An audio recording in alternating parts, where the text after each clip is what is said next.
Hello, everyone. Today, let's learn Chapter 1, 3, Building PHP Development Environment.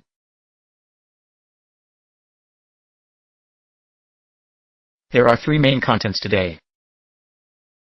The first is to introduce the development environment of PHP. The second is the installation and configuration of XAMPP software. The third is to run the first PHP project. First, let's look at the development environment of the first PHP. PHP is a dynamic website development technology.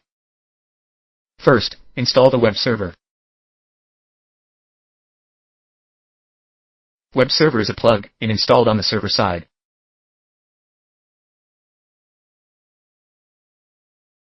For example, is Apache, Tomcat, and so on are common. ASP.NET technology uses these servers. What Apache server does PHP need to install?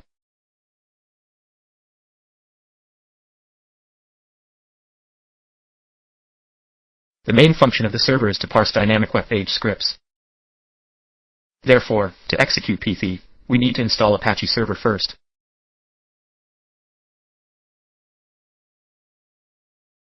Second, we need to execute PHP code and install PHP. This is similar to the fact that Java needs a Jekyll. Third, to do dynamic website, often need to connect to the database, but also need to install a database software.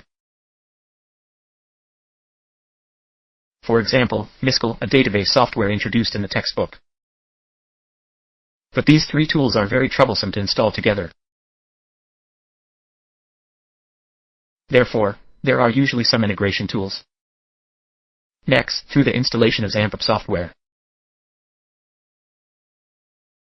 To explain the development environment for building PHP. Now let's learn about the installation and configuration of XAMPP. XAMPP is a powerful integration package that includes not only the Apache server, MySQL, and PHP. It also includes PHP, an administrative tool for MySQL visualization. We can go to the official website to download XAMPP.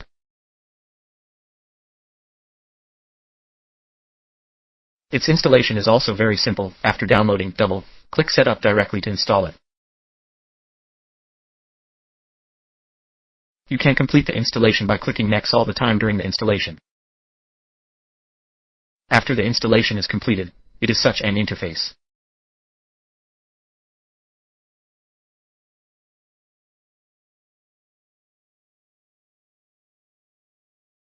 After successful installation, these two services are not started by default. At this time, we need to start it and start the Apache service. If you have a database, you also need to start the MySQL service.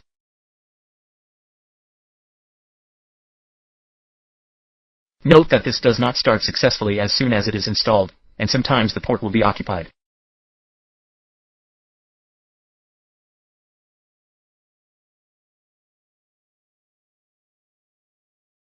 Next, let's look at the configuration of port numbers.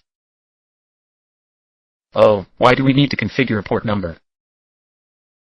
If you can't start this place, it is possible that port 80 is occupied. At this time, it is necessary to modify the port number of Apache. Click Config. Select Apache tab-T-Conf. Open the config file and find listen 80. Change the port number here. It is usually modified to the port after 8000. This can be defined by itself. If there is no conflict here, there is no need to modify it. If there is a conflict, modify it to a port after 8000. After the modification is completed, save, and then start the Apache service.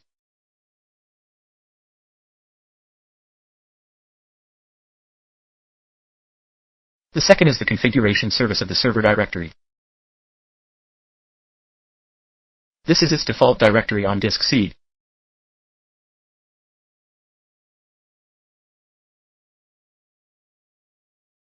But I'm not used to putting this website in such a deep place. Usually put on disk D.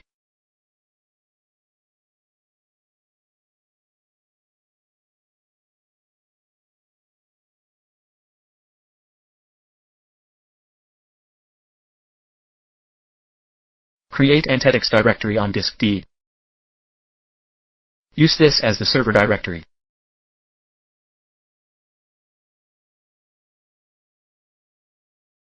Copy this path.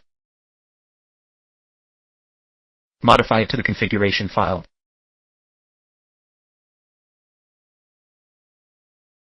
Also open this config.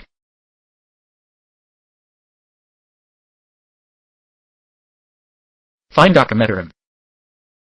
Replace the path with the one you just copied.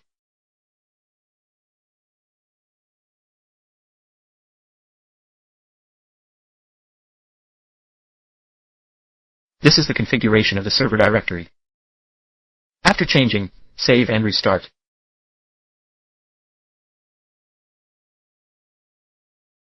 What does the server directory do? The server directory is where the website and code must be placed.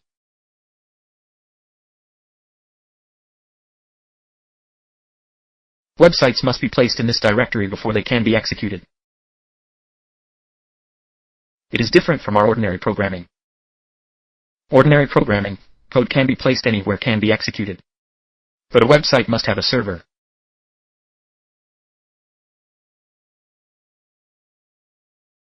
So it can only be placed under the specified directory, which is the server directory.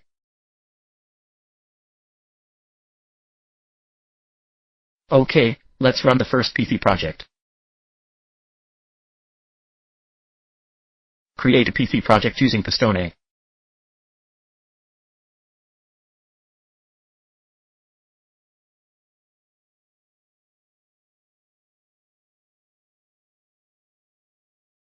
Starting Pistone will open the project you created earlier.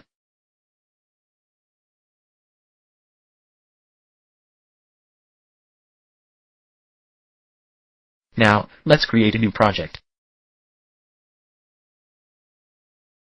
Click New Project, and select the project directory under the server directory.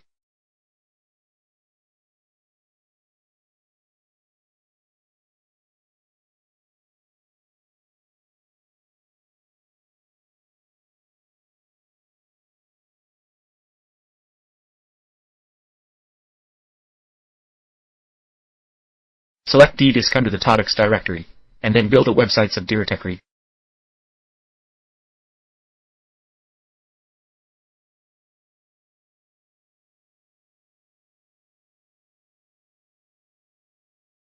For example, my web.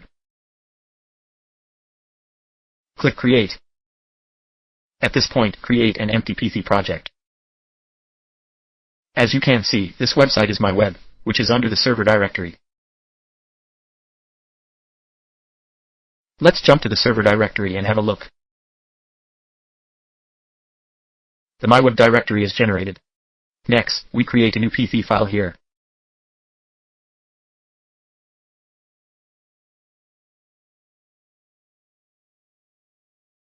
The file name is index.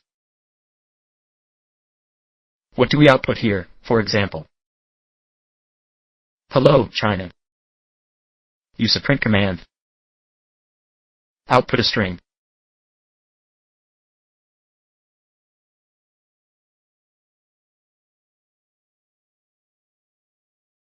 Next is how we run it.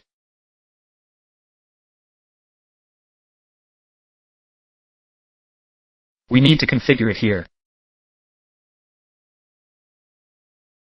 Click Deploy, Configure.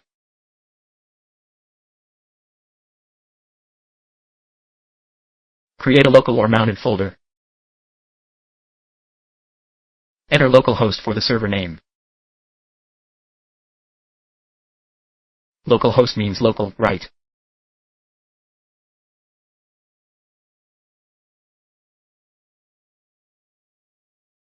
Note here that if the port has been modified, the port number should be added here.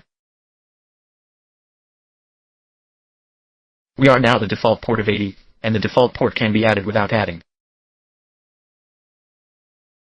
If you change another port, say 8080, you must add a :8080 to this place. I have port 80 here, which can be added or not. Then switch to mapping. Copy our website folder path to this web path here. Click OK, and then our website will be configured. Next, let's run it. Click on the browser in the upper right corner to run. The program runs normally. From this example, we should pay attention to several problems. First, we must make sure that the website is under the server directory. Second, the configuration should be correct.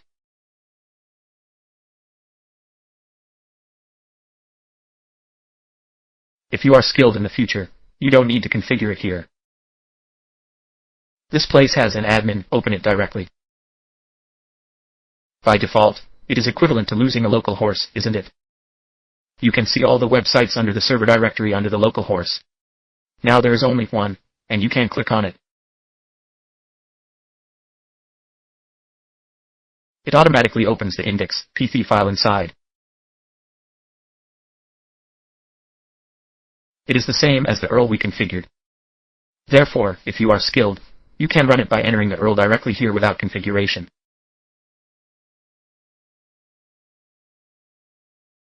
Alright, that's all for today. Thank you everyone.